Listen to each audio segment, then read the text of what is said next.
before solving this equation, we'll define one more constant.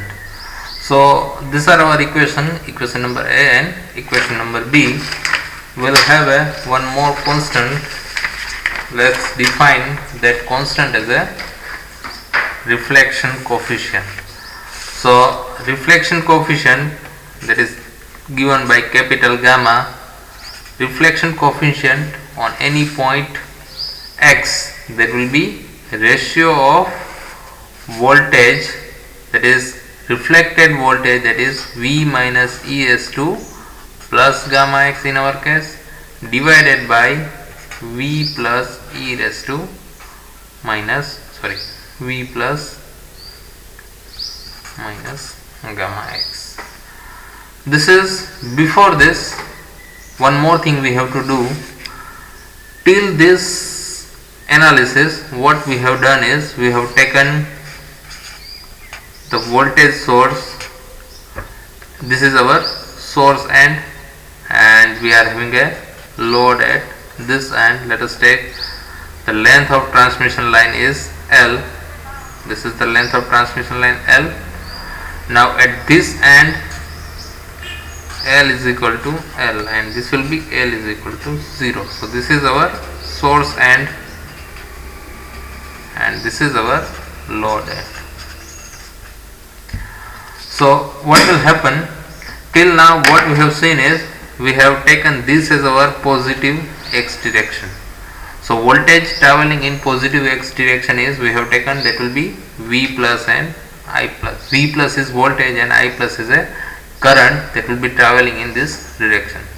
But in actual analysis, we always take reference as a load end. So reference end is, let us write this ref.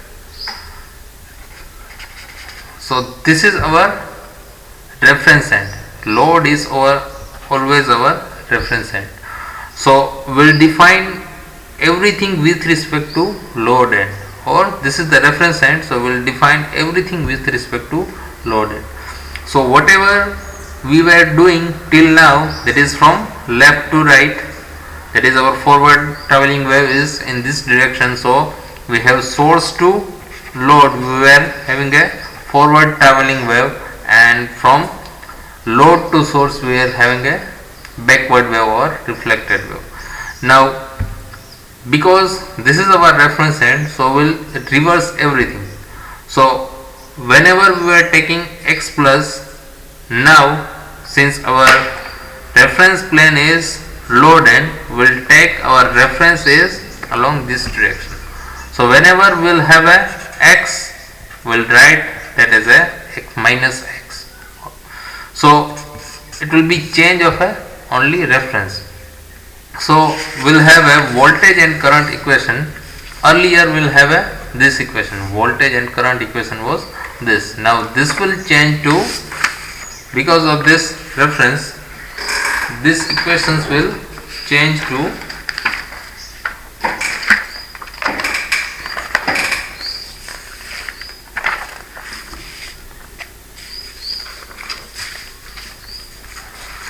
so now this Vx, or simply Vx will be equal to V plus E raised to, earlier there was a minus gamma x, but when we substitute x is equal to, or let us take instead of x we will substitute L, so that will be minus L, so it will be gamma L, because we have substituted x is equal to minus L, so this will be plus L, plus V minus E raised to gamma, and x is equal to minus L, so it will be minus L. So this will be our minus gamma L. So this will be our voltage, and similarly for currents we'll have a Ix is equal to, in terms of a voltage equation, we'll have a V plus divided by Z0 E raised to gamma L minus V minus divided by Z0 E raised to minus gamma L. So as we are discussing in earlier slide, earlier note, that will take a ratio of these two. Now before taking the ratio, let's define one more parameter that is called a voltage reflection coefficient. Now voltage reflection coefficient is nothing but this is gamma L, that will be ratio of voltage, that is reflected voltage divided by incident voltage. So in our case the reflected voltage is this one, V minus e raised to minus gamma L, and the forward traveling voltage is this one. This is our backward traveling wave and this is our forward traveling wave. These are traveling wave which is traveling in the waveguide or in a transmission line. So the ratio of reflected wave, that is V minus e raised to minus gamma L, divided by incident wave V plus e raised to plus gamma L, that will be called as a reflection coefficient of a transmission line.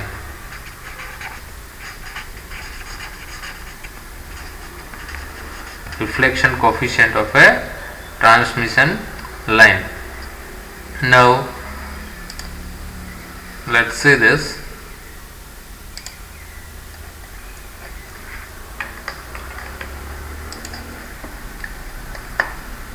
So the reflection coefficient of a line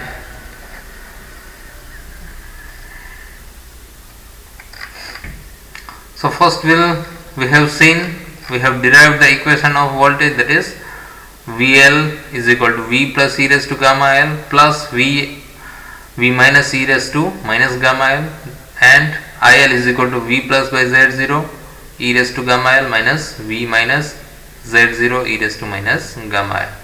So these are two traveling waves.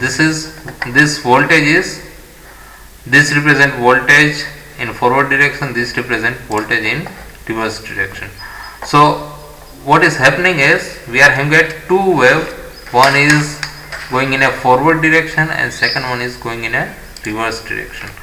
So this is our transmission line, two waves are traveling, one is in forward direction, this is the one wave, second wave which is the backward wave which is this one.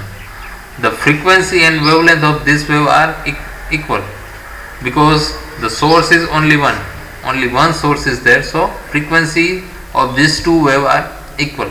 So now this is one wave, this is the other wave. So at each and every location on a transmission line, the algebraic summation of these two waves will happen.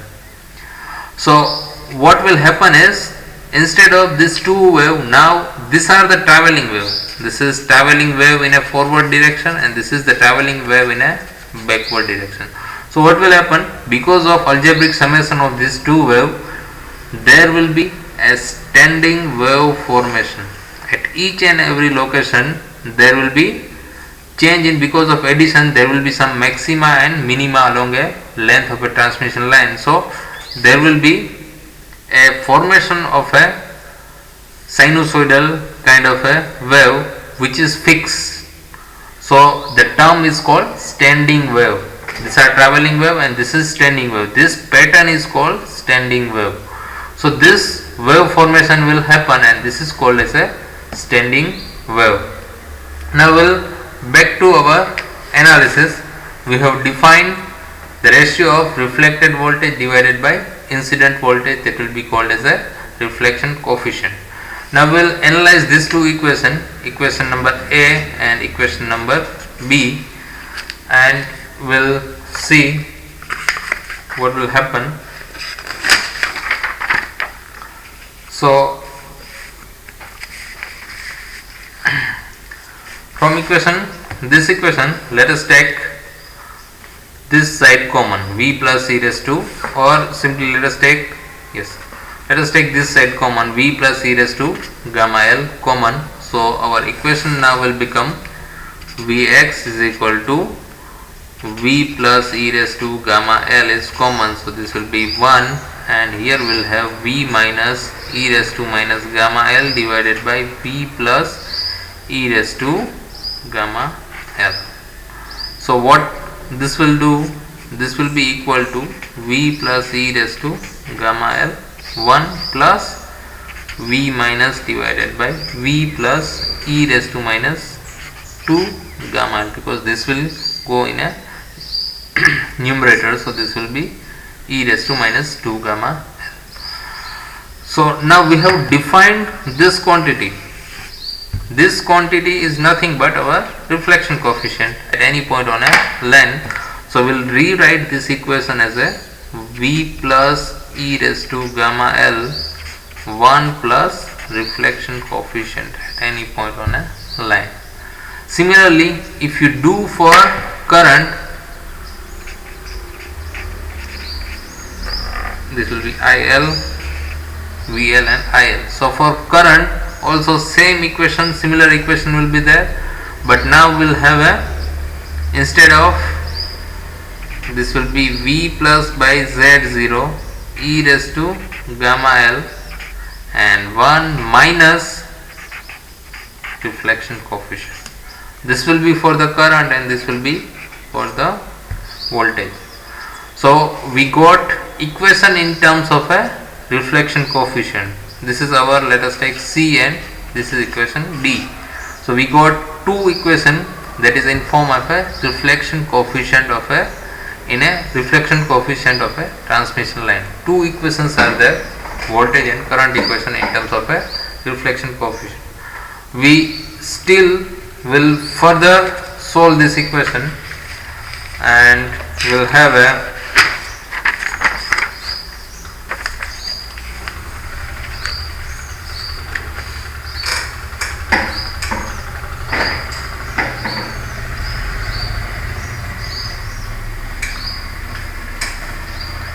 let us take this current equation. So what we have is, or simply let's divide these two equations, equation C and equation D. Will divide these two equations. So this will be VL divided by IL, that will be equal to V plus e raised to gamma L divided by V plus Z0 e raised to gamma L. So the numerator term will cancel out, that will V plus e raised to gamma L will cancel out from both this and will have only Z0.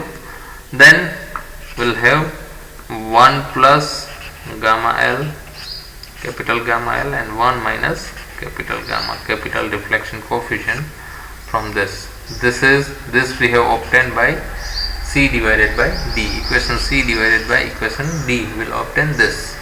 So ratio of voltage and current at any point, that will be called as ZL. So at any point L will get a impedance. Now impedance will be multiplication of characteristic impedance time this one.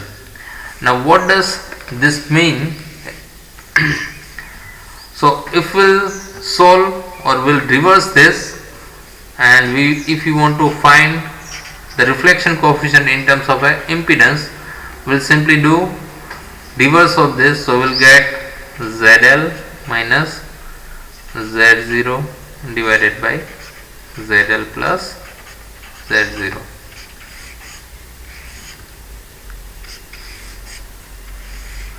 This is impedance at any point on a line. Impedance at any point, and this is reflection coefficient in terms of a impedance. So we obtained this relation. Now we'll see, now what is this ZL and Z0? ZL is impedance at any point on a transmission line. Z0 is characteristic impedance of a transmission line. So now we have a transmission line. We have already seen, this is our load end, this is our reference end, this is ZL, and this is our source end. The length of transmission line is L. So L is equal to, now we'll take L is equal to 0 from this side. So L is equal to 0, it means our load end, and now L is equal to L, that will be our source end. So when we take L is equal to 0, it means this ZL will at L is equal to 0, ZL will be equal to ZL, and at Z is equal to 0, that will be equal to Z0, sorry, ZS. So for load end will have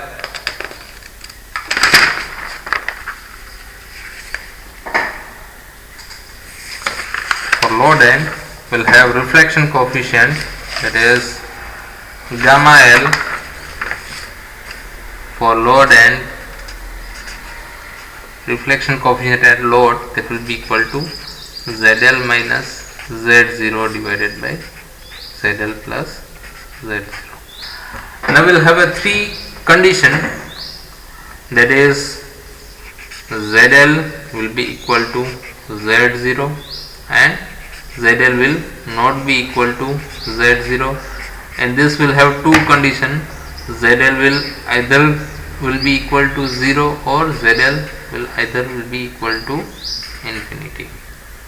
So we will have condition number 1, condition number 2, condition number 3. We will see one by one. Let us take first thing, ZL is equal to Z0. So when ZL is equal to Z0, what will happen? ZL is equal to Z0, you substitute an equation of reflection coefficient. When ZL is equal to Z0, this two will be equal, so this will be equal to 0. So 0 divided by anything will be equal to 0. When ZL is equal to Z0, then reflection coefficient will be equal to 0. Now this is called as perfect match condition. ZL is equal to Z0 is perfect match.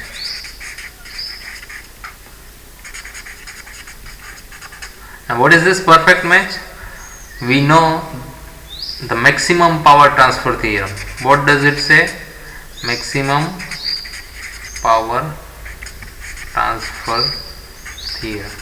What it will say is, whenever the source impedance will be equal to complex conjugate of load impedance, then maximum power transfer will takes place. Same thing is happening here when the load impedance, that is Z0, is equal to characteristic impedance. Here the source impedance is characteristic impedance. So whenever we will have a ZL is equal to Z0, that is source impedance is equal to load impedance. In our case this will be characteristic impedance is equal to load impedance, then perfect match will happen and there will be the reflection coefficient is equal to 0. The reflection coefficient 0 means, from the definition of a reflection coefficient, we have defined reflection coefficient is ratio of reflected wave, this is our reflected wave, divided by incident wave. So when this will be equal to 0, ZL minus Z0 is equal to 0, both are equal, then reflection coefficient is 0. Reflection coefficient is 0, it means we do not have this reflection. Reflection is 0, it means we do not have this reflected wave. It means whatever coming from the source end, that will be delivered to the load, nothing is reflected back. So meaning of ZL is equal to Z0 is, we have a perfect match and we do not have any reflection from the load end. Similarly, we will take a second case, that is when ZL is not equal to Z0. It means for a perfect match we require source impedance is equal to complex conjugate of a load impedance. But now ZL is not equal to 0, it means load impedance is not equal to characteristic impedance, but it is something else. Let us take two cases when ZL is 0, it means it is minimum. It means this will be equal to minimum, means we have a short circuit. And maximum impedance, that will be the case represent the open circuit case. Now ZL is equal to Z0 is perfect match. Now we will substitute ZL is equal to 0 in our reflection coefficient. ZL is equal reflection coefficient is equal to ZL minus Z0 divided by ZL plus Z0. Now instead of ZL we'll have a ZL is equal to 0 for short circuit, so 0 minus Z0 divided by 0 plus Z0. So this is a magnitude, so this will represent minus 1, and if we will take a magnitude of this, then this will be equal to 1. So for short circuit the reflection coefficient is equal to the reflection coefficient gamma, capital gamma L, that will be equal to 1 for the short circuit. What does this mean is reflection coefficient is V minus divided by V plus, that is ratio of voltage, that is reflected voltage divided by incident voltage, and this is equal to 1. So when it will become 1? When V minus that will be equal to V plus. It means when the forward traveling wave, the amplitude of forward traveling wave and reflected wave are equal at that time. So whatever we are giving voltage at the input, this will travel in forward direction and the complete voltage will be reflected back. This is our V plus and this is V minus. So whatever going in forward direction, complete voltage is reflected back because of mismatch at the load end. Load is not matched to the characteristic impedance. So because of mismatch, the complete voltage is reflected back. So V minus is equal to V plus. Both the amplitude are equal. It means the reflection coefficient is equal to 1. So whenever we are having a short circuit, then the reflection coefficient will be equal to 1. It means nothing is delivered to the load. Whatever we are giving at the input, everything is reflected back in, nothing is delivered to the load. So no power transform will take place. So this will be our worst condition. So we never want reflection coefficient is equal to 1 in our any of component, or in any analysis we don't want reflection coefficient is equal to 1, because we don't want anything to be reflected back completely. So this is case number 1, that is short circuit one. Now similarly we will see when ZL is equal to, when ZL will be equal to, that is our third, that is ZL is equal to infinity and it represent open circuit. So when we will substitute ZL is equal to infinity here, what will happen? Reflection coefficient ZL will take ZL common.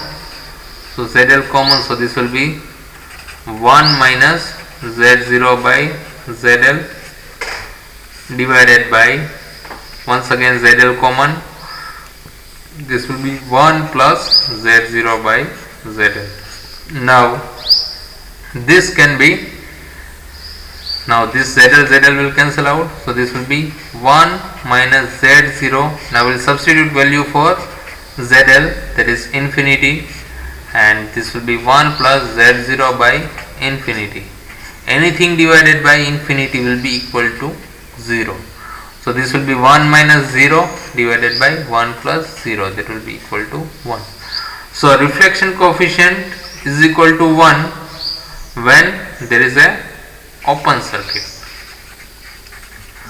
So once again, reflection coefficient, when it will be equal to 1, whenever this will be equal to 1, whenever V minus that will be equal to V plus. So once again there will be nothing is delivered to the load, everything is reflected back.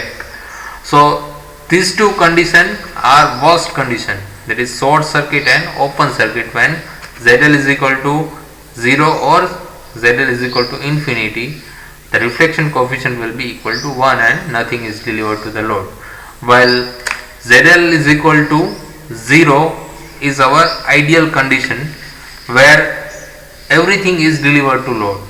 So in our actual circuit, what we require is, we always see the reflection coefficient should be near to 1. It should never be infinity. Sorry, it should never be, it should be near to 0. So the magnitude of reflection coefficient is always from 0 to 1. We are writing magnitude of reflection coefficient. So this will be equal to 0 to 1.